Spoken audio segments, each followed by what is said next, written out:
Hi, it's Steve. Today we'd like to show you how to change the inlet water valve on your washer.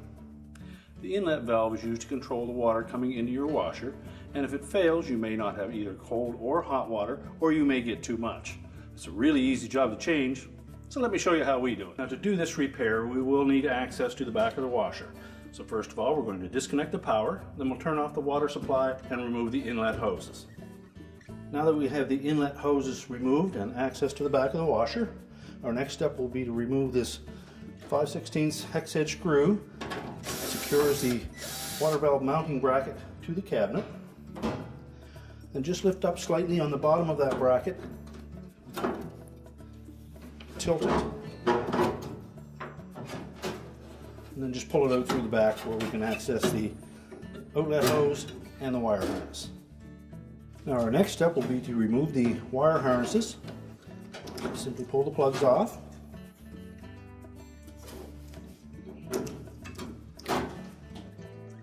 And then disconnect them from that wire hook so we'll have room to turn that valve around. So next we'll remove the outlet hose.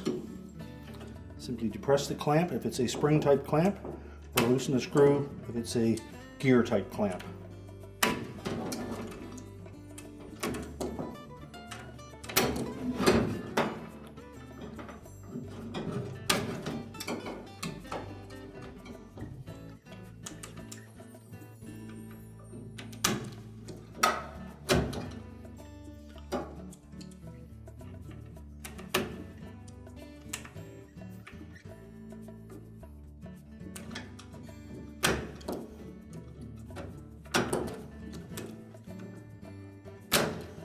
Slide the clamp up onto the hose and then you can pull it off, and there will be some water in that valve.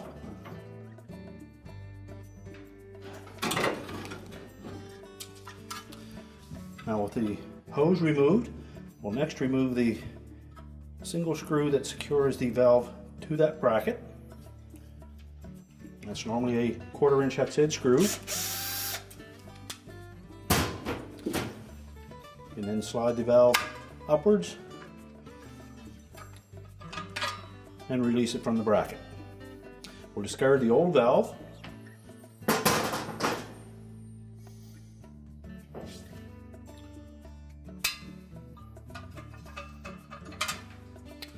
Insert the new one.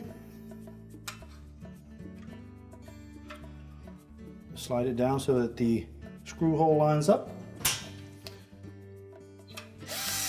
And then install that retaining screw. Now next we'll locate that hose, fit it over the outlet of the valve,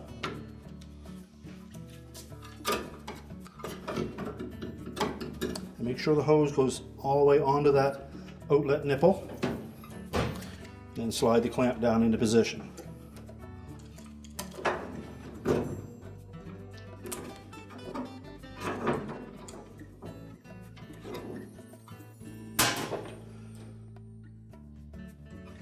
Now with the clamp in position, we're ready to reconnect the wire harness. The blue wire will always go on the bottom for the cold inlet, and the orange one will fit onto the hot water solenoid. And tuck that harness into the wire retainer. And then we need to push the assembly back into the cabinet. Just make sure we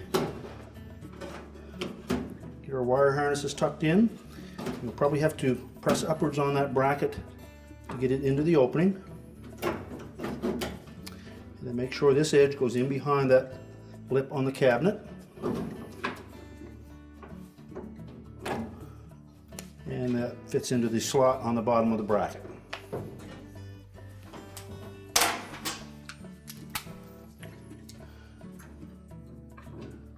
Line up the screw hole on the top and install the retaining screw.